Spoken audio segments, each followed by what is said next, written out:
Scales Never-Ending Projects, and this is nothing to do with tractors or cars or gardening. It's my third video about scales, playing classic rock guitar, and my second video I used the major scale first position. I hammered that in way more than I should have. I mean, I could have just went, this is the first position major scale. I could have went, I'm using up here at the 12th fret area instead of down here because the first position is cut off. And I could have just went 11, 12, 14, 11, 12, 14, you know, like that.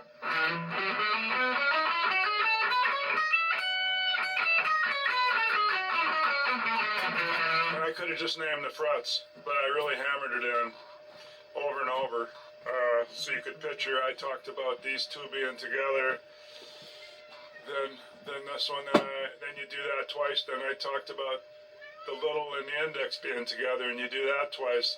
On the major scale, that's two of the main forms that you keep using. And then you usually get the oddball one where it's just three apart. So you use those three combinations of your fingers. And then you would do the index and middle together to do the first two on the E and the A string. Then you would do this combination where the ring and the pinkies together to do the D and the G string. This is all starting with your index on the not on the root. This is the one position where you don't put your index on the root, because E is really the 12th fret, but there's one note in that position, the G sharp, that they use.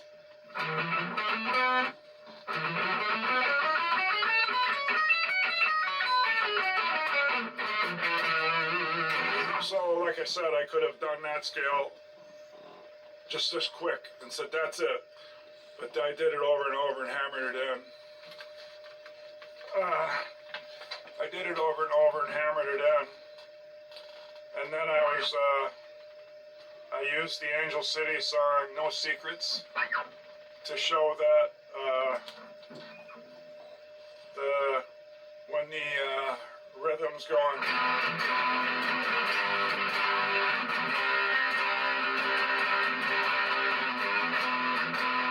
they're doing that repeatedly. They're just using the verse for the lead. So the lead is probably only as long as E, G, C.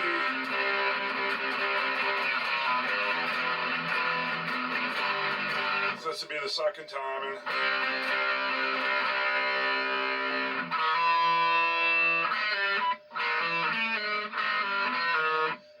Then there's that riff. Then there's that riff I tried to say going.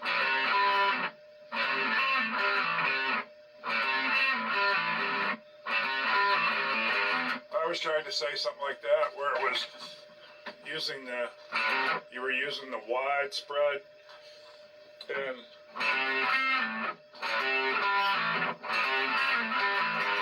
whatever. I think that was something like I was saying. But it wasn't right, and that's the way it is when you get stuff by ear. Unless you're some perfect pitch, perfect hear it one time genius, and I'm certainly not. You have to acquire an ear a little at a time from all the things that you learn. Every time you learn different scales and different riffs from those scales that people do on leads, you can pick up a riff quicker and easier because now you've heard it and done it. Well, when you're going to get a riff that you haven't ever done, you come up with a lot of different ideas that might sound like it, and you keep running through your ideas until eventually you keep getting what you think is the closest you can get And not to say that you would ever bet money that that was 100% right, but after relearning the same riff and spending maybe a few hours on it like I did last night to get this correct, because when it's not right, you just keep on it and you go, for some reason you keep repeating it, and because your ear tells you to, and then that's how you come up with the right riff eventually. You can play with one that sounds okay for a while, but your ear's going to keep telling you to go back to that spot on the record and keep repeating that thing, trying different things and trying to think of what they're doing. And so that's what I did, and I came up with this riff. This ain't working here because you can see through something that I got printed on the back side, but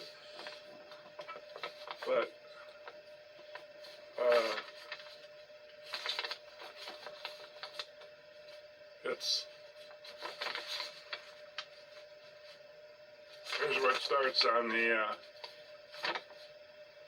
well, let me put something dark on the back of this so that don't show up. There we go.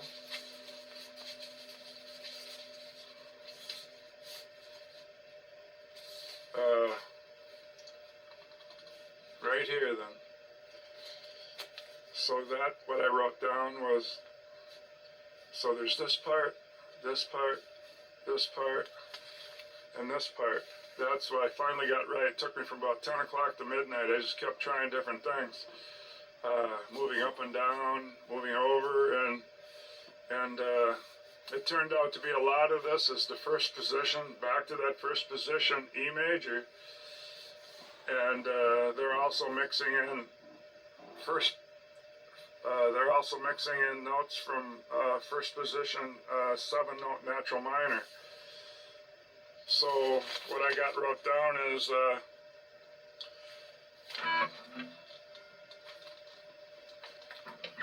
let me run through it for a second.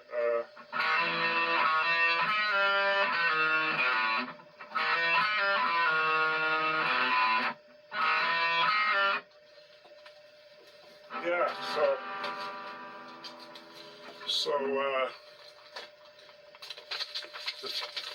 it's a change in direction riff too, and it's related to a ladder riff. So here goes first to second, so you're going that direction. First to second, and it hammers. The next one's going the opposite direction, first to open. First to open, and then I put a P, so P means you pull off. So first to second, going towards the bridge of your guitar, you hammer coming off, and going backwards towards the nut, I got that you pull off, and then you come back to the one you're on, and you go the opposite direction. See, because here you went,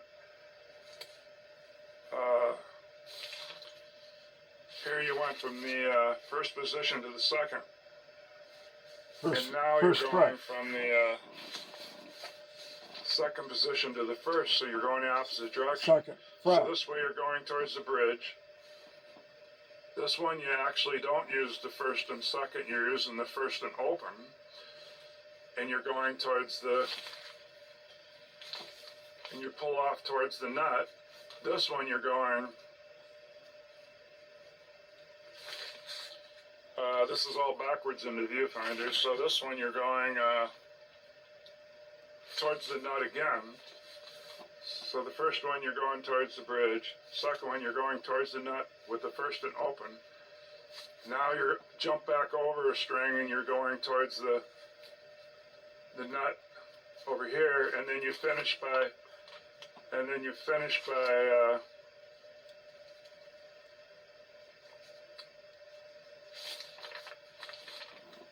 pulling off to open, from the second to open, which is B to A.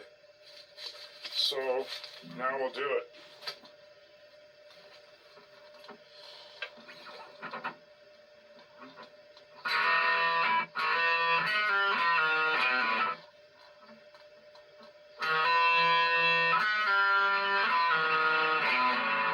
something so simple.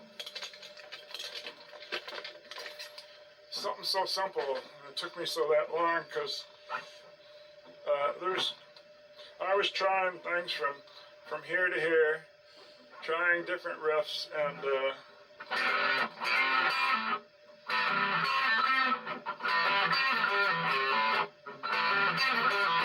that kind of sounds like it.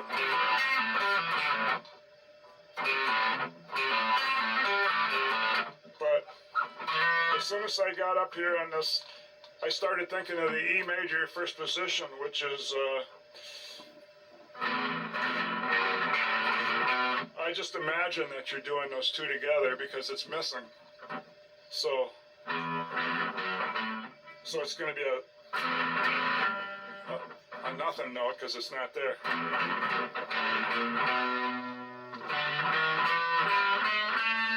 So here, the partial would be right where we're doing the riff. It'd be on the D string. It would be first to second, first to second.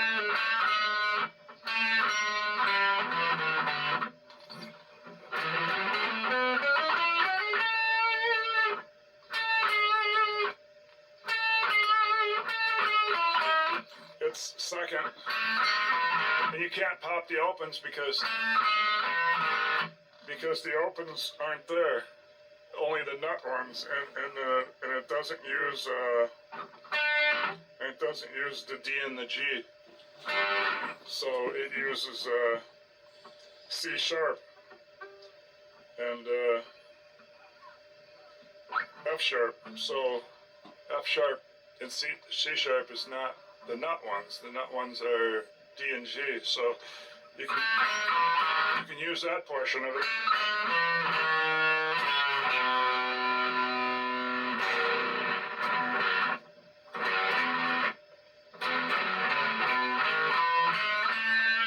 You can use that portion of it. So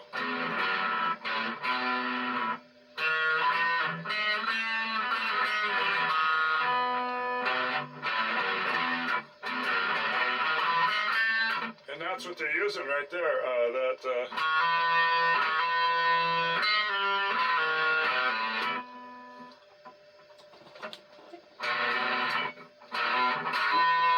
I can't go like this because well, I guess I could, but you got a hammer.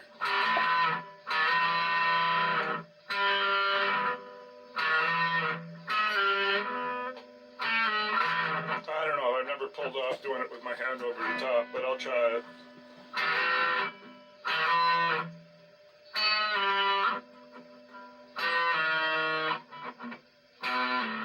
There you go. So in case my hand was covering it up, so it's...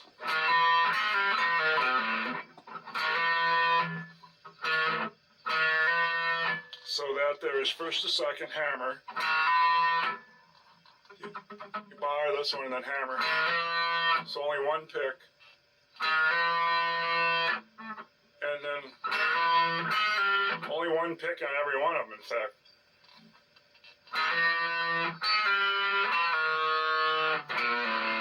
Yeah, so only one pick.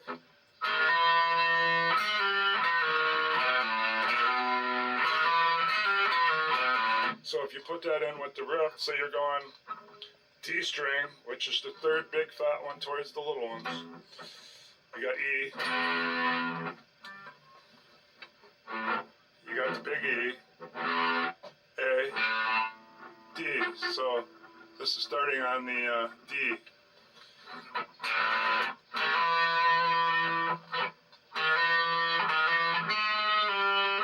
It's just first to open, so.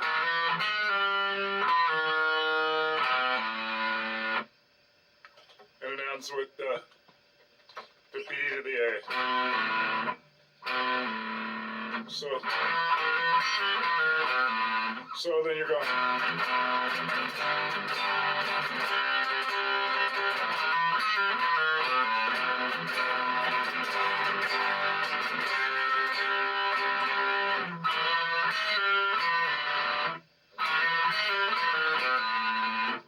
And then there's another riff. The first time you do it, you only do, it's a timing thing. So this is each box, gets 1, 2, 3, 4, and then you move over to the next box, 1, 2, 3, 4, then over to the next one, 1, 2, 3, 4, and that one that stays there twice, except, so if you had you could have a guitar just stay there if you had two guitars, so one guy would just stay there. So one guy would stay there going down, down, down, down, down, down, down, down, where the other guy would go.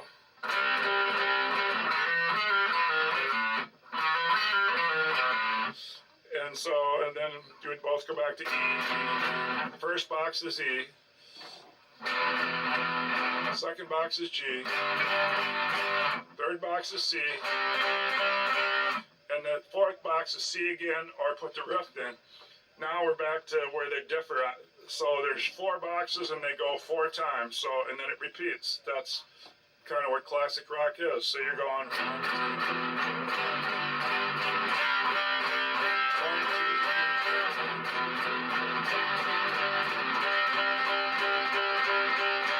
And that's E, G, C, and C.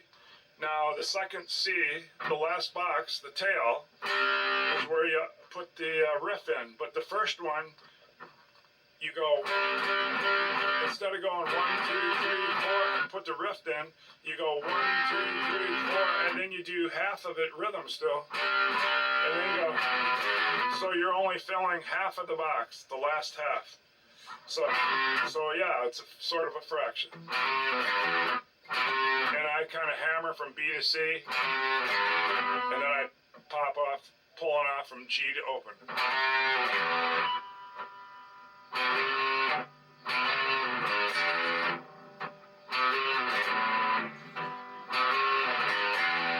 Okay, so now we got to count those. So when you're going 1, 2, 3, 4, 1, 2, 3, 4, 1, 2, 3, 4, 1, 2. See, you stayed there an extra two counts, which is half a bar.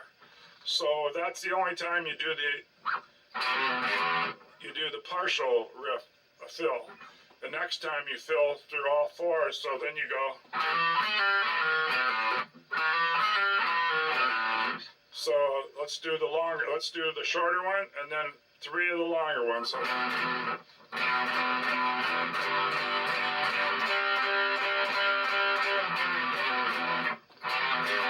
okay, so I'll count a little sometimes. I'll say when we're on the second, when we're on the third, and we're on the fourth set of boxes being done repeatedly. So 1, 2, 3, 4, 1, 2, 3, 4, 1, 2, 3, 4, 1, 2, 3, 4, and then that's 1 done. So I'll say we're on the second one. Okay, we're on the first one.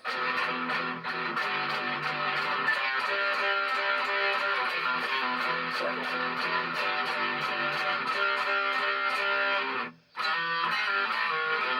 Now we're on the third one.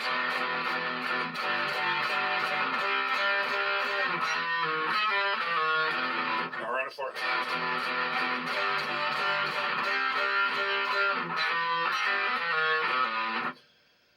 And you got it done. And then probably the singing would come in.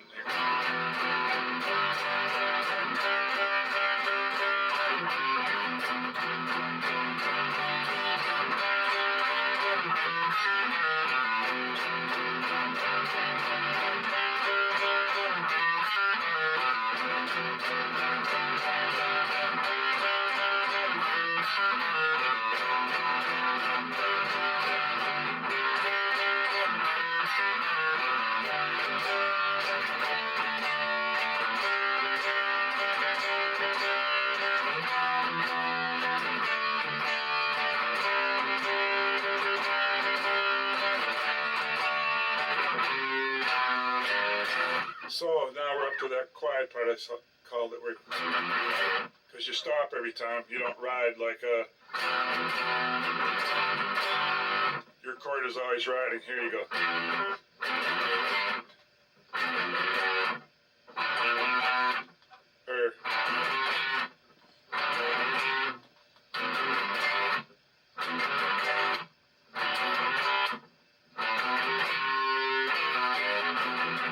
You could probably use that half a bar riff.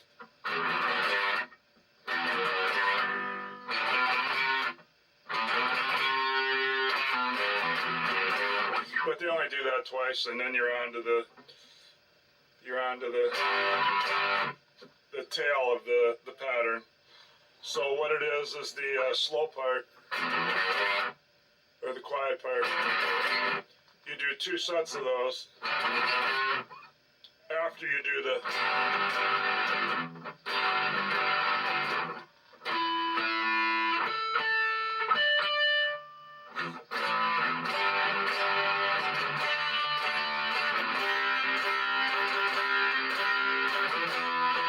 so it's G, D, C twice, and then E, D, C twice, and then back to D, and you go. So you go back to D. It's a, you hammer it that direction towards the pickup. Then you back it down. So when you get that done, you come to the part that goes.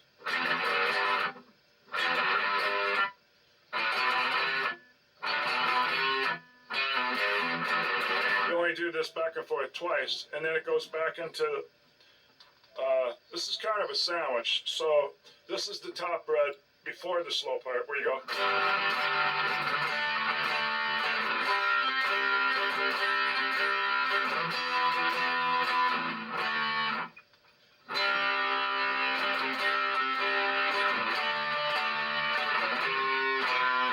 All that is kind of the top slice. I'll do it again.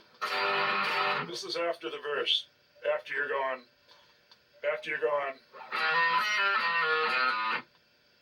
After you do 3 of those full riffs and 1 of those shorter ones. After you do that with the vocals 3 times, then you're going to go into the first slice of bread for your sandwich. So you're going to go G.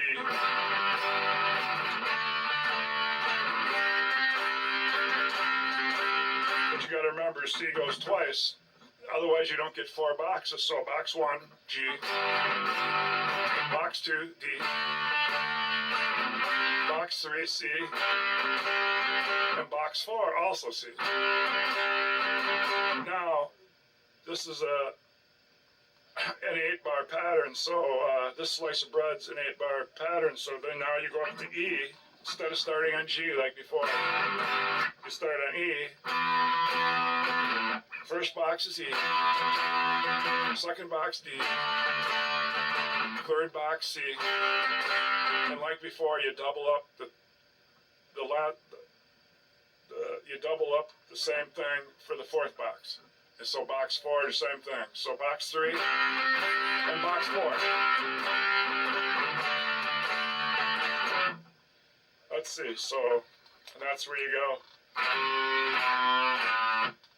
So let's go through this whole first slice of bread, which is top layer to a sandwich. D, C, C twice. Now you start the next 4 boxes. E, D, C, box 3, box 4. Now at the end of those 4 boxes being done twice, you end up with C twice the second time.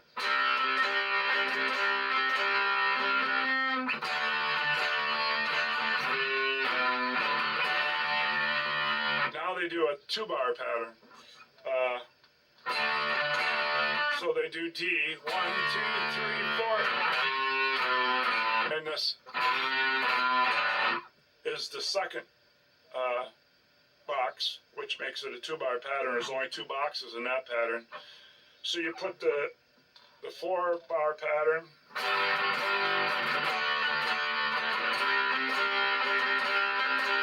with the other 4-bar pattern, starting with E. The only thing different is you're switching to G to an E. So you do those 2 patterns. Well, I mean, it makes it different because you're on E. For box 1 is an E, and this one, box 1's a G. So that's the only difference in those, going through those 4 boxes. So here, starting over, now that you know that. Box 2, box 4, now box 1 again. Box 3, box 4, now the 2-bar pattern. So did 10 bars. A 4-bar pattern starting with G, a 4-bar pattern starting with C, and a 2-bar pattern starting with D. Okay, so that's one slice of the sandwich. Now, the meat for the sandwich is going to be the slow, quiet part.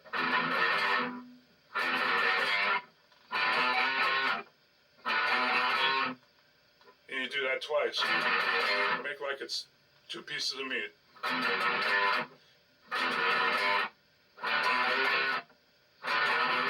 Now you're going to put the bottom slice of bread on.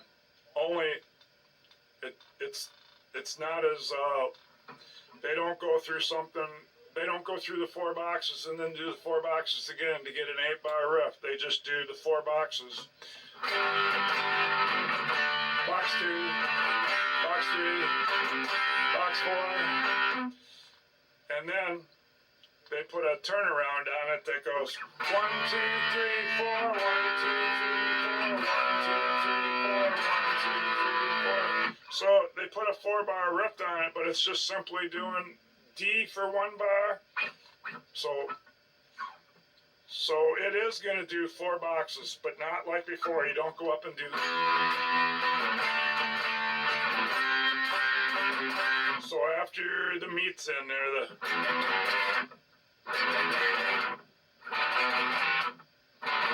that's one slice of meat. Now you do the other one.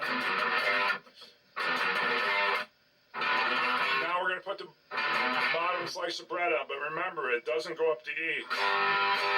Box 1, box 2, box 3, box 4. Now for the next 4 boxes, they go to D. They haven't started on D for the 4 boxes for box 1 ever. So now you are. Box 1, box 2 is C. Box 3 is a B. And box 4 is A. So you're at 5th, 3rd, 2nd, and open.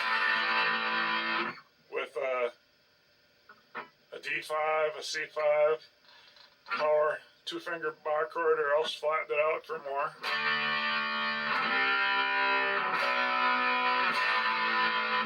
And so if you're on the first verse, you go to the second verse. That's the slow part. Don't do that. Go.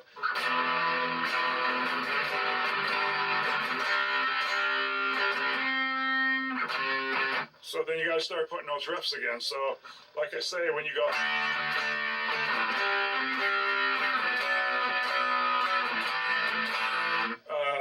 That's the end of the tail for the sandwich.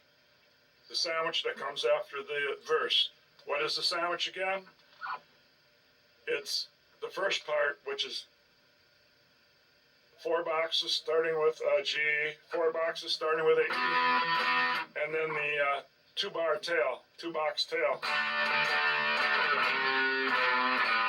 Then the meat is.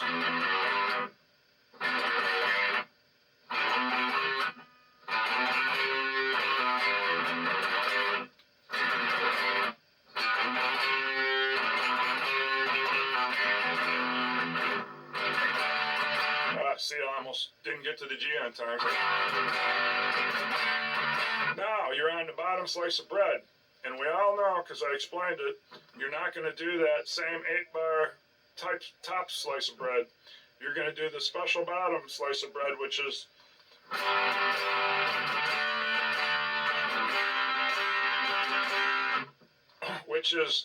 one that's exactly the same as the way you start the top slice. Only you don't go up to E. You go to D. This is a turnaround for the sandwich. This ends the sandwich. You're completing the bottom slice of bread by doing a 4-bar D, 1 bar, C, 1 bar, or box, B, 1 bar, and A, 1 bar. Now I'm hammering this in more than I should, just for people that aren't used to doing a pattern. I'll making a pattern look like a sandwich so that you can comprehend it. So that when you do the turnaround on the sandwich, which is the bottom slice, like I said, when you're doing this, you got to think of what you're going to do next. And if you're on the first verse, you're going to go to the second verse. And we are on the first verse, so we're going to go to the second verse. That's the one with the riff.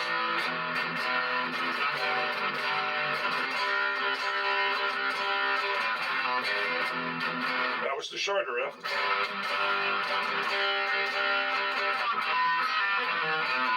Longer riff. 3 times the long riff. Okay, we've done the long riff twice.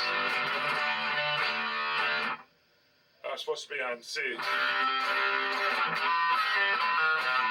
Okay, so now you've done the verse, unless it goes 4 times. So when you use the record is an Angel City album, and it's off Dark Room, 1980. There were 2 albums made in 1980 in the United States, Dark Room and that Face to Face Hits album from the United States. The Face to Face Hits album is not the same as the 78 Face to Face that was in Australia, because that wasn't a hits album. They had different songs on it. Okay, so I think you're getting it. So you're gonna do the verse that gets, the intro is the verse without singing, so G to C.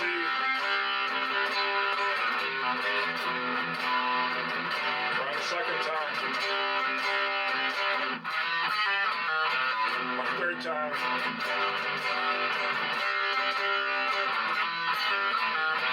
Fourth time.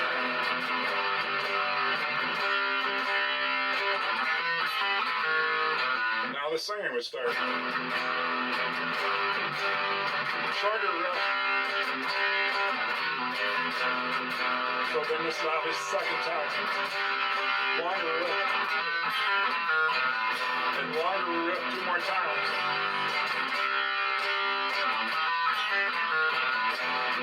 So this must be the 4th time, because we're doing the longer riff for the 3rd time. So now you go to the sandwich. Top slice.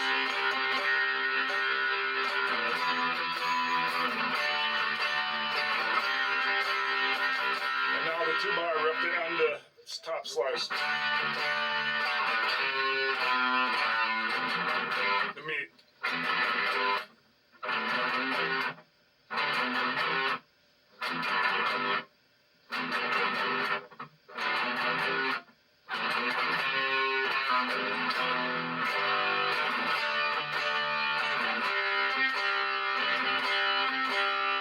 Okay, this is the bottom slice, so we're not going to go up to E. We're going to do the 4 bars where it's just easy, going D, C, B, A. I call it a turnaround. We're finishing the bottom slice. And during this, you got to think, where do we go next? Well, this time we already did the second verse. So this is the second time we've done it. So now it's the lead. So if you play rhythm, you're going to play what the intro is. I call it the main pattern. So you're going to go.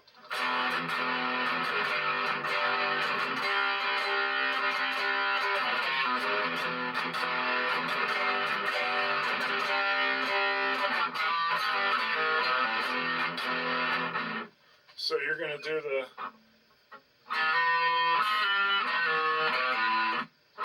You only got to use 2 fingers for that, and these I call the power fingers. That's why this other one didn't work so well when I was doing it. A lot of people don't make up stuff to be hard to do. This one was harder, you're doing it wide. So this was, and they're using these out of that major scale, first position. But yeah, they're using this one not in the major scale. When I don't go, that would be the exact first position major scale notes. But when I go to the open G, that is truly not in the first position major. But if you do the minor over the top of it, so you go, the minor don't have any sticking behind the nut, so you can do the whole first position, open third, and guess what you get? A G. So he's using two different scales. He's using the G out of the minor pentatonic, or he's using the G out of the natural minor.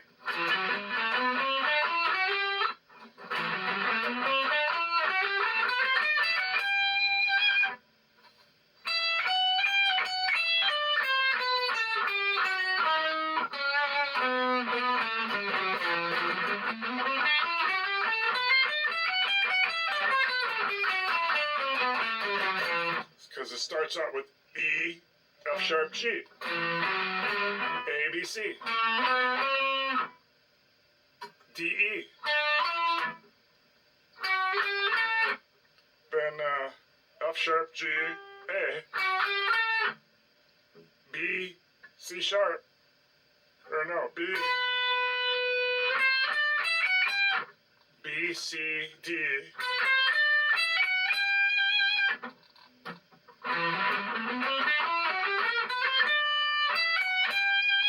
And it finishes on E, F sharp, G.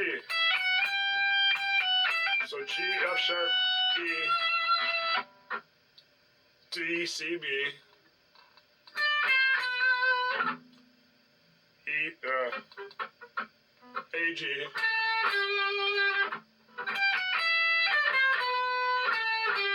A, G, F sharp, E, D,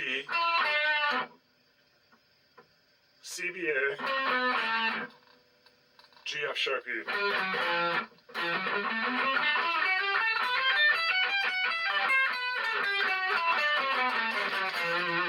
So, none of these go past the nut. So, none of these go past the nut. So when you go up here, you can do them. You just got to make like your index is on the nut.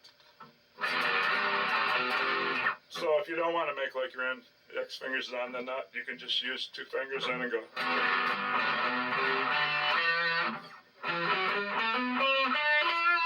And then it does go past the nut. Yes, then it does.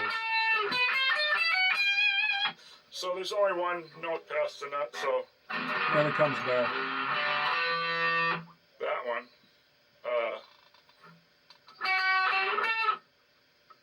F sharp. So you don't got the F sharp down here. So missing F sharp and then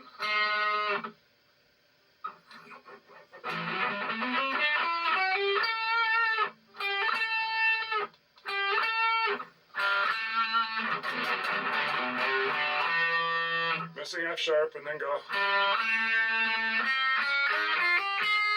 There. Yeah, I did it where I fretted it. You can't. You got to make like your index is on the nut. So.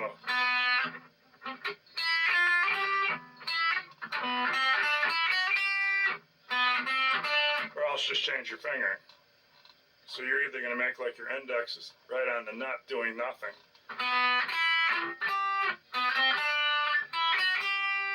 Or you're going to change your fingering to.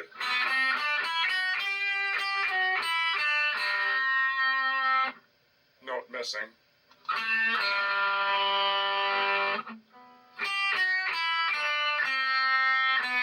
Note not missing for the first two strings. It's missing on the G string, so. Missing.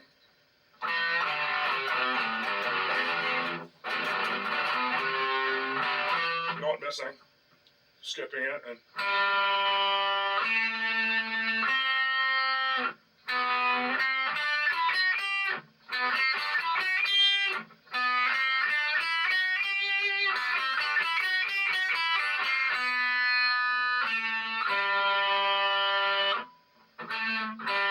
Note missing.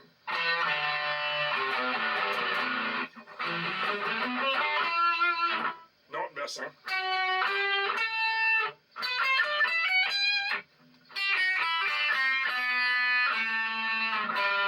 Note missing.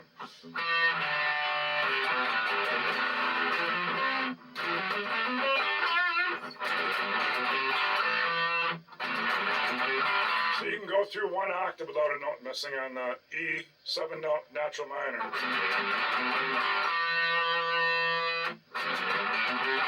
Anyway, all that was just to show you that there's a G.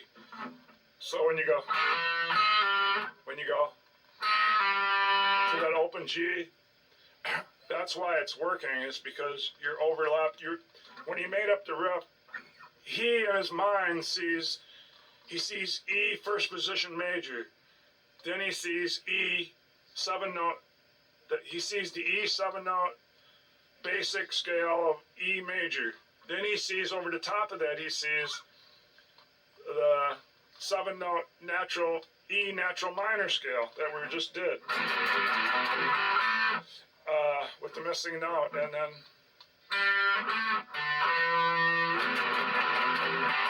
missing note, and then third.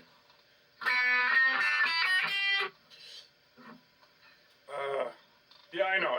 Like I said in the video too, every time you do a scale up against the nut where portions of the scale you can't play, it makes it a little harder, no doubt. So that's why he was able to pick that G note.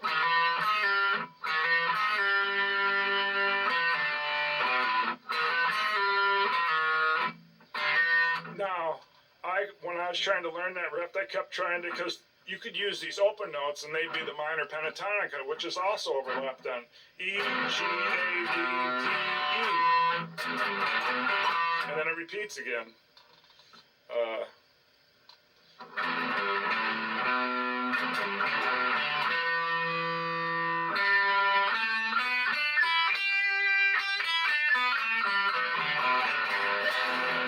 So they're doing 2 sets. You're going up from E to E, then you're going from E to E again. And then you can also hit a G. So you're going through the octave twice. So you got the minor pentatonic over your basic first position major that's missing a couple notes, missing note, and then nut note, missing nut, missing note, nut, and then not missing anymore.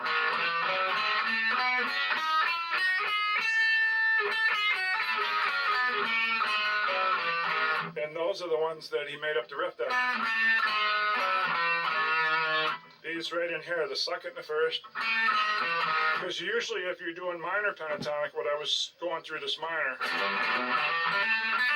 when I said it would go up through 2 octaves, is because, see, it has all open notes here.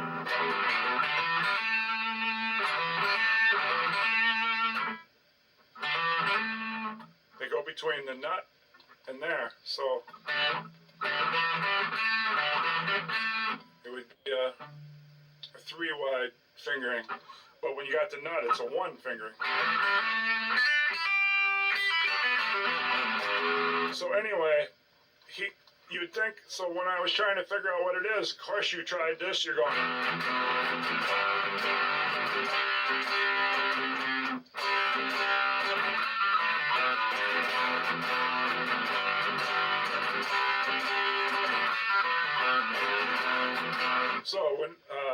So of course I tried that one, but just listen to the difference.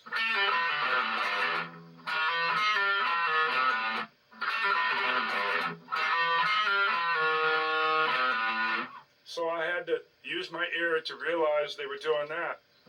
And sure, for all I know, I'll listen to this the next day and say, this ain't even right. But as long as you're getting cool stuff, and you're really trying to get this right, but what this is...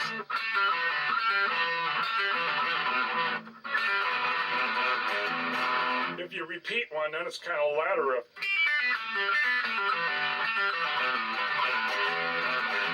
It's like going up a ladder and coming down one rung and then going up instead of just going straight up. Like you go back down a rung every time. So you go up 3, and then back down 1, up 3, back down 1, and so it makes a unique sound. So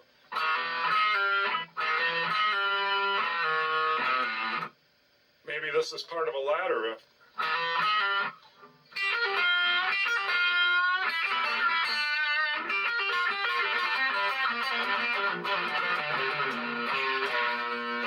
But so you get used to hearing the unique sound of a ladder riff. So I knew I had to riff when I hit that. When I hit that open G, I go, that's it. So that's enough on that. I'm gonna add. I just wanted to correct that piece that I did in that, and so the lead I did. So the whole E major, it just keeps doing these same notes over again. Anybody can find on the internet where they show you the 5 patterns, then you just remember them. So here's real slow the 5 patterns in E major. Of course, that one's missing.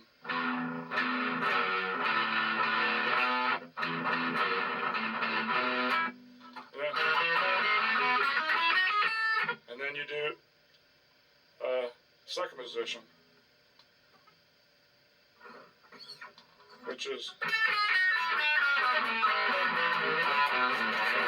then third position.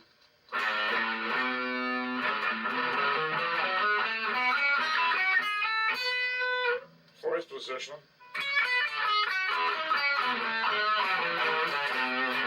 That's the one they do this 38 special one out of.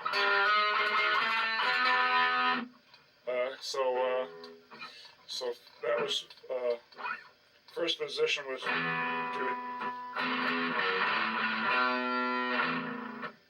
Da, da, da,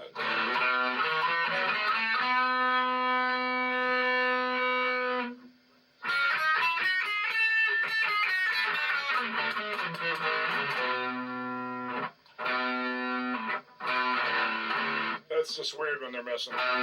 Missing. So missing.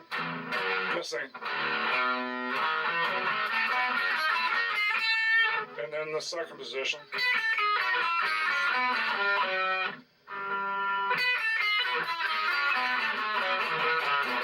Almost did this wrong, but I thought of the next position because it connects them here. So then when you're going,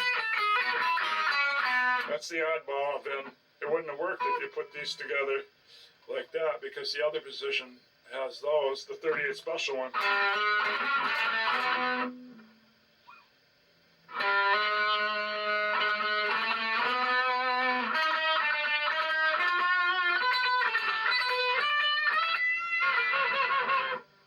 But so you got the first position with that missing part. Second.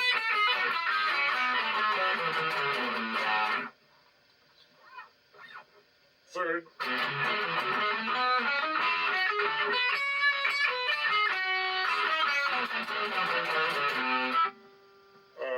Fourth.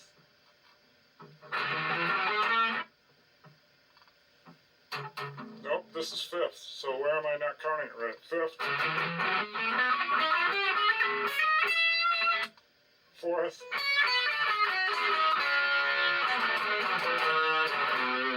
So the 38 special ones out of the fourth position.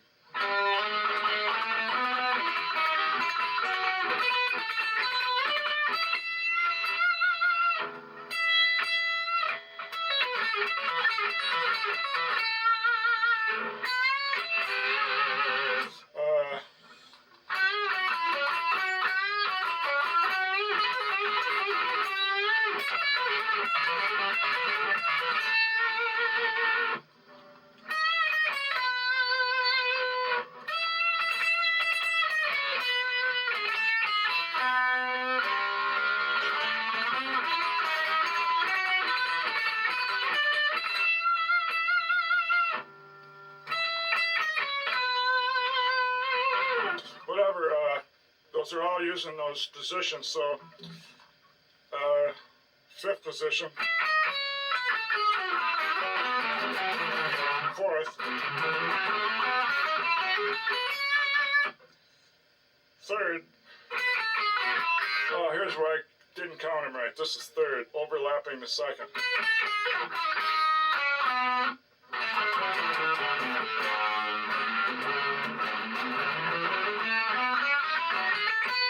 And then the second. And first, that's incomplete. Incomplete one. Incomplete, and then incomplete.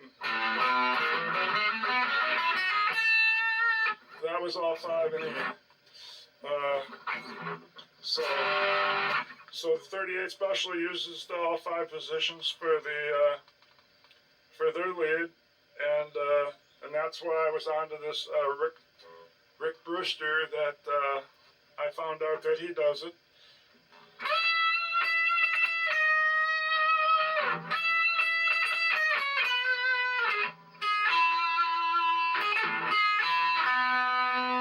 They make these real melody type bleeds, I guess, when they use the slang term melodic. Melodic type leads doing that, and so now I'm going to show you. I'm going to show you the list of albums that Angel City put out, so you could practice the E major using that No Secret song if you wanted to. But what you get out of it is overlapping. When you get a pattern down, and I'm bad at this, I'm talking about overlapping these scales. Yeah, I can see it really good in first positions, all the first positions. But can I really see all the scales overlapped in the second position, third position, and fourth position? I probably can in the fifth position, because the one near the first position, going either direction, you know better than the ones out in the middle usually. So can I, in my head, overlap three scales over the E major on the third position? No, I can't do it as well as I can the first and the fifth and the second. But there were little things that I did when I had to memorize these things, because you learn little tricks. You plug back in. You learn little tricks that can help you, like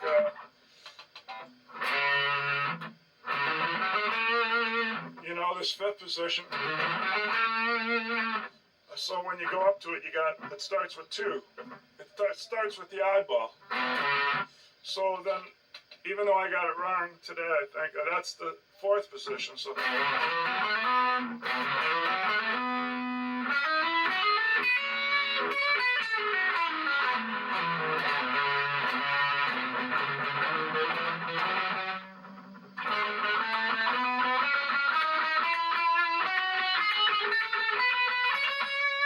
that's the fourth position. So I remember it starts with the oddball, the three apart, index ring.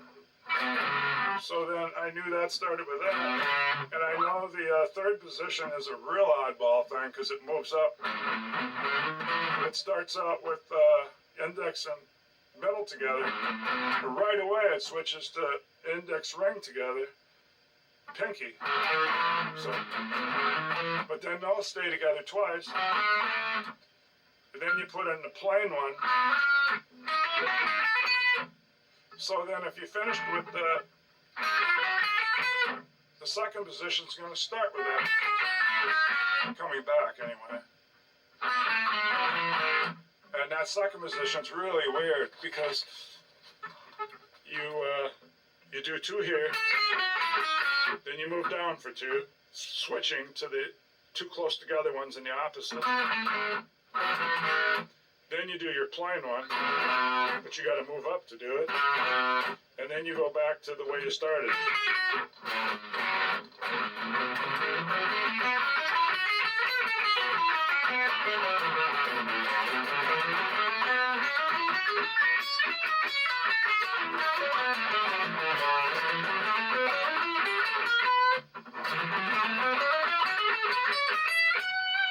There, I just went through all five positions in about 30 seconds.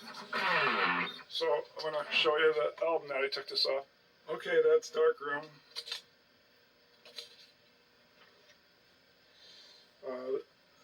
That's the one I took no secrets off. I didn't realize I had the vinyl. I was looking for cassette tape. I took it off of. Now I know I didn't have a cassette tape. I took it off the vinyl. So what did I do? I bought another vinyl for $15. Now I got 2 of those. Oh well. And here's the. I guess these are both. These are both 1980.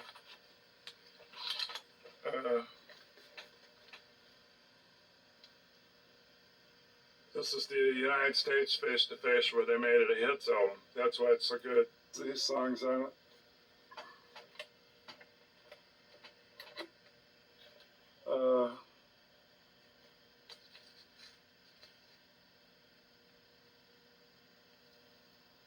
Anyway, again, there's what I made the video about. Hammering up from the first to the second on the D string, pulling off from the first to the open on the G string, pulling off in the second to the first back on the D string, and then on the A string, pulling off to the open from the B note on the second fret. And that other riff that's the little short one that takes up only half a bar. So that's what this was all about. But then I added other material. I found out the group name in Australia is Angels. The group name in the United States is Angel City.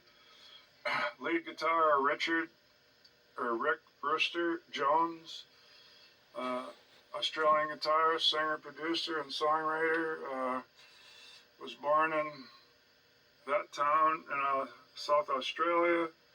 Brother plays rhythm in the band, John Brewster. And I think John, when they put the band together, was the singer until they got Doc Nielsen that was playing bass, and then they made him a lead singer only and got him a bass player. He's the one that made up all those good bass riffs on the Face to Face album. He played a Ampliphone and a Gibson SG. I don't know that brand of Ampliphone, Sheraton. Until they were all stolen along with the band's gear and their truck in Chicago. Boy, we're really bad in the United States. We got to steal their equipment and their truck. But that's the list of their albums in '76. In Australia, debut album with just their band name. '78, Face to Face. Don't get it mixed up with the American Face to Face hits album they put out 2 years later. '79, No Exit. Australian album again. And Face to Face, a different record company put out in the United States. That's the one that has got all those hits on it. 1980, and then the album that I just found out I had already, Dark Room, with No Secrets that we're talking about, using that major scale, and a couple notes from another scale. And then after that, I guess they had Night Attack in '82 and 2 Minute Warning in '84. And when you're doing those, I wrote a thing about overlapping those scales. So scales to look at, overlapping, and other scales. The basic E major, you try to picture first.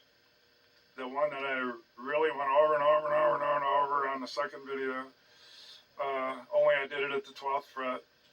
And so if you can learn it up at the top where you're missing the 2 notes, then you can try to imagine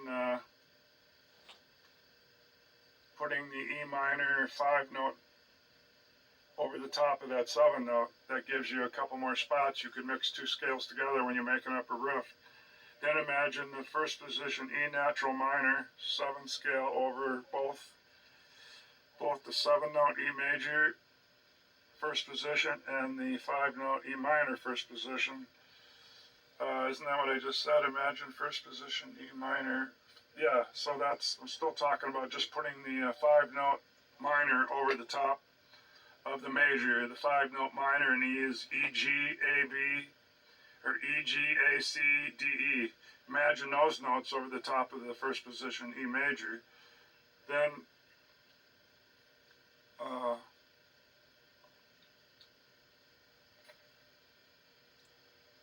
E, G, and then a hint, A, B, and then I'm going to say D, E. Imagine the first position E natural minor. That's a 7-note scale over both of those.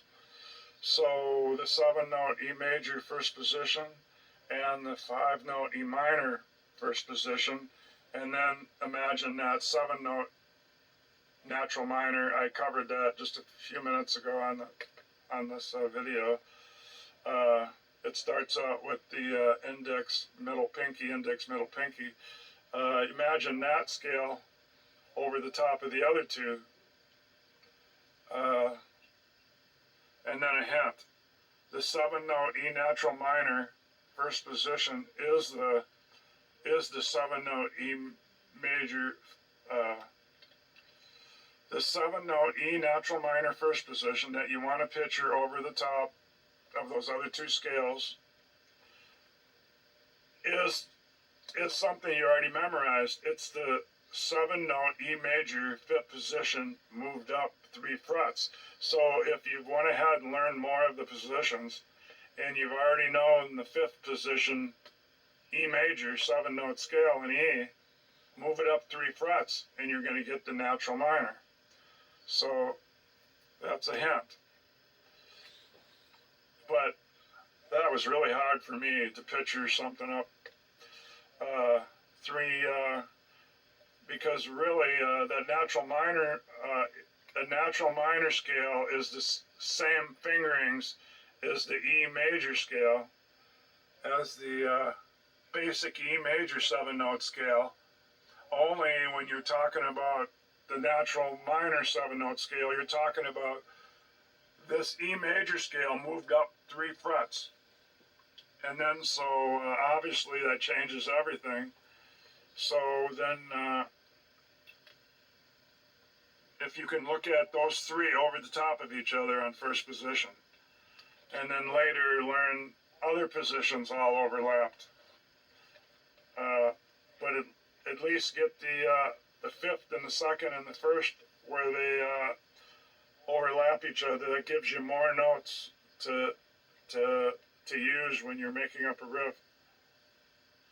I put, now if you're still with me, you can imagine the 2 other shapes of scales over the top of the basic 7 notes first position E natural minor scale, what I was just talking. What else can we overlap over? I put, what else can we overlap in our heads? The blues scale is just adding 1 note, so that would be a 4th one. It's just adding 1 note. And then there's the, instead of just the 5-note, I didn't write it down, it would just be blank, but instead of the 7-note minor scale that we added right there, imagine the first position E minor 5-note scale, there is an E major 5-note scale. So I guess you could, there's plenty of scales to memorize to making up leads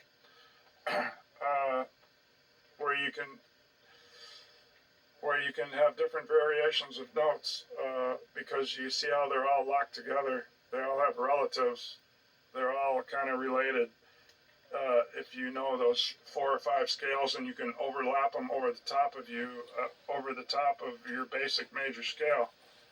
Put down here, when Doc Nielsen became the lead singer, he's the one that did the bass parts in the album I like from 1980, the Face to Face hit album, the one from the United States. They hired Chris Bailey, joined the band on bass. Doc Nielsen must have done all the bass lines in the first U.S. Angel City album.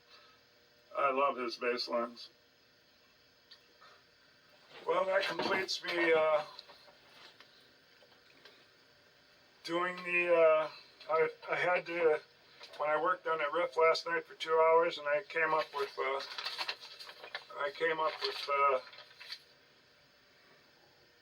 the first hammer to the second, and then they move over and the first string to open, and then back to the second to the first, going a different direction, and then pulling off from B to open. When I found out that, and then I learned they used the shorter riff once on the first time around, and the next 3 times around they used the longer riff that I just talked about. So that's what you got to do when you learn stuff by ear, is just keep getting it better until you're satisfied with it, that you're doing all the pull-offs and doing the riffs in the right spot, and good luck to you on that. It's always a working process playing by ear, but it's fun. It's like a game. So that's the end of this video. I had to correct that riff, and so I hope this helps somebody learn to play by ear and get them enticed into learning scales. That's it.